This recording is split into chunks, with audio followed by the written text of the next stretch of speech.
Hello everybody, welcome back to the Buckeye Readers Chat. I'm Nicole. I'm Patty. And today we want to talk to you about book clubs and leading discussion groups about books. Patty and I both have some personal experience with this, both professionally and personally. So Patty, what type of experience do you have? I've worked with the discussion group here started with the downtown library and then here at Coyote, and we have a good group. We've had to move to a Zoom platform right now, and that has actually worked quite well. Yeah, it's amazing. With the group. How often do they meet? We meet every other week now because we have both Coyote and downtown groups, and so we try to get them each to pick their own book. How about you? Right. So I have a little bit of personal experience, or I have a little bit of professional experience in some of the other libraries I've worked at, and I used to work at a senior living community, so I helped set up a group for the individuals that lived in that community so that they could start facilitating their own book club. I was part of the programs department there.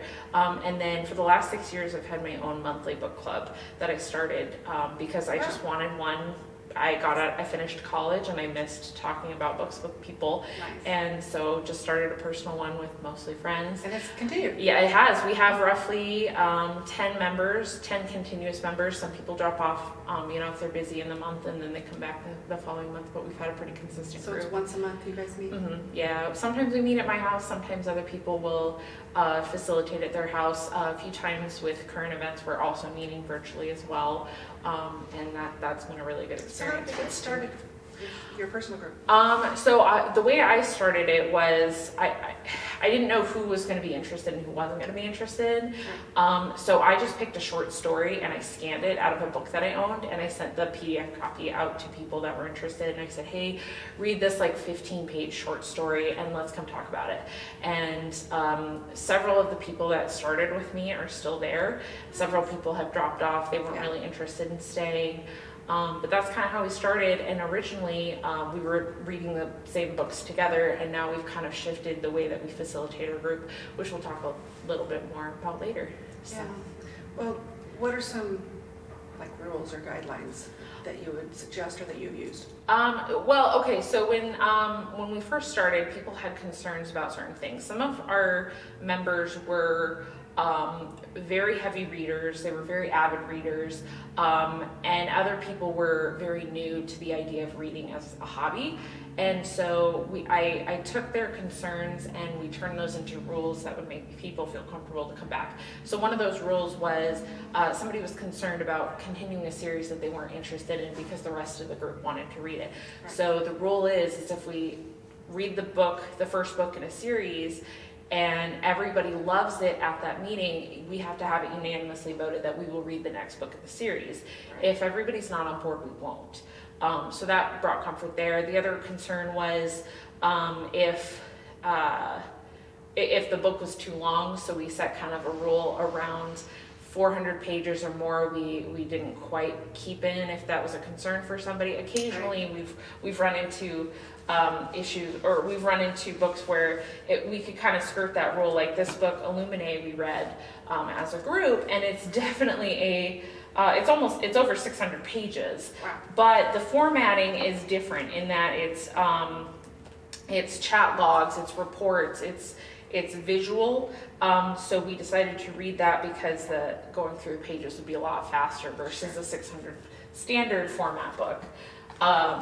And then the other rule that we had was we didn't want to pick any books that were too new because it did make it hard to find those books in the library, or it got expensive for people that couldn't go find them used. So we usually set it to about six months to a year old to be able to keep the ease of finding that book for everybody. Yeah. Our library used to get ours from the Humanities Council. Then we started purchasing several copies for the people to just check out. Yeah. Now we've gone to where each person picks their own title. They can either check it out from the library, we try to have copies, or there's ebooks, or some people like to purchase their own book. Yeah. And that has worked out well. Yeah, that makes sense. How does your group pick their books when they're reading something together? Well, Like I said, each person chooses their book. Sometimes it's been a nonfiction, sometimes it's been a fiction. That's a bit light for most of the group, but we have some good ones. Here's one a little deeper. They generally like something with some heartbreak, but then they get discussing their next book and they're like, can we get away from these sad books or get away from World War II for a while? We had that problem with the senior community. We just kept having World War II setting books that were suggested, and then that with my personal book club, we were reading a lot of young adult fiction, which we really enjoy. There's a wide variety of genre, but some people were like, can we read something a little bit different? So we would try and change it up after a comment like that was made.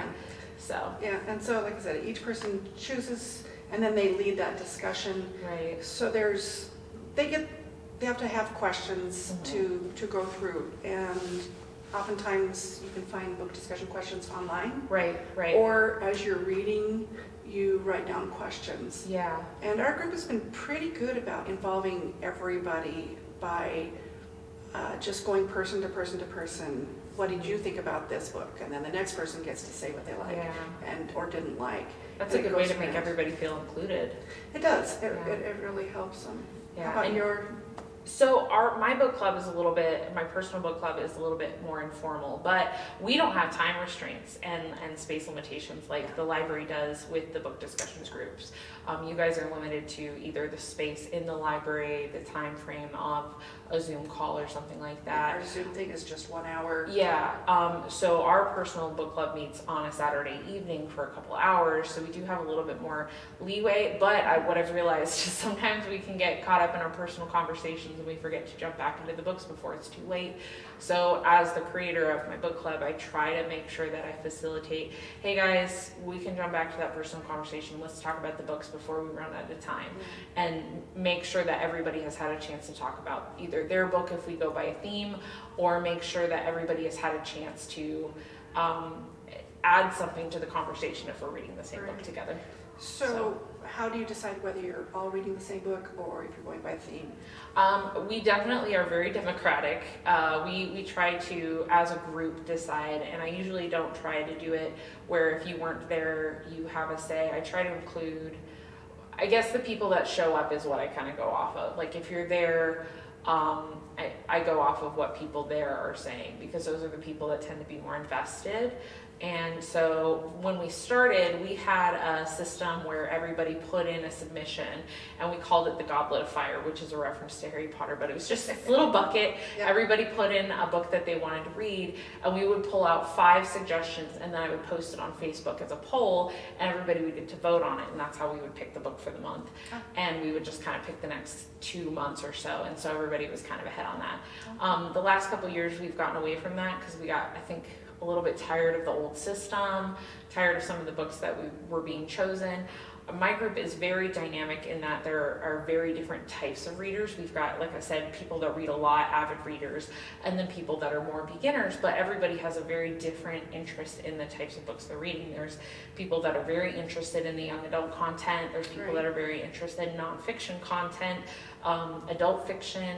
So we have a wide variety, so we try to make sure that we're catering to everybody, and sometimes we can get stuck on one of those. So we started doing themes where we would pick a theme. So for this month, February, we're doing pick a book that is actually, I think we got away from the theme for February of romance. We said, let's pick a book of short stories. So you could find a book of short stories with romance if that's what you wanted, or you could find a book of short stories in a children's area or in science fiction. So it kind of gave people a chance to read what they were interested in, but still have kind of a common theme that we came together and talked Themes about. Are kind of nice. We've done Christmas themes. Everybody pick their favorite Christmas story. Or this fall in September is banned book week, so they're each going to pick a banned book to take a little time and talk I'm sure about. that makes the conversation very interesting too. It does. Do you have quite a few people that tend to research information when they come into the discussion? You know, I'm amazed. I read books personally just for enjoyment. Yeah. And some of these people, I mean, they are looking up the history of the book, of the author, and bring out some neat details. I'm like, Oh, Yeah. it's pretty interesting. But I think that's what makes book discussion groups so much fun is like you go into the book with one perspective or one way of reading that book. And it doesn't mean that it's wrong per se, but having somebody else look at it from their own perspective or their own way, it gives you a new light into that book. It gives you a new step into it. And so it really gives you a chance to explore that book from a lot of different angles, which can be really great. And so it's fun to talk to people that way. It is. They have a good team. So what would you say to somebody wanting to start a book group? I would say think about how you want your book club to go. Do you want to be a part of a book club where you're not facilitating so much? Maybe go out and see what book clubs are already available, like through the library. You could join one and see how they run things. Or there are book club groups online right now that you can join, and you can do virtually or online discussion boards and things like that. Or if you wanted to do something that's a little bit more informal, like my personal book club, invite a few friends and see how it goes. Say, hey, let's read this book together and get together and drink some wine or drink some water, whatever you want, and just talk about it. Yeah. So I think that's kind of, the It's more a you fun think time. about, what's going to make the experience good for you is what you want to look for. Yeah. So. Thank you. Yeah, you bet. So, well, we've really enjoyed talking about book clubs and book discussions, and we hope to hear from you. If you're part of a book club and you have any advice you'd like to share, or if you want to join the library's book club, right now we are doing, as Patty said, Zoom virtual discussions that you can access from your home. You can check out the library website and see how to join the group that way. And we'll see y'all next time. Sounds good. All right, you're welcome.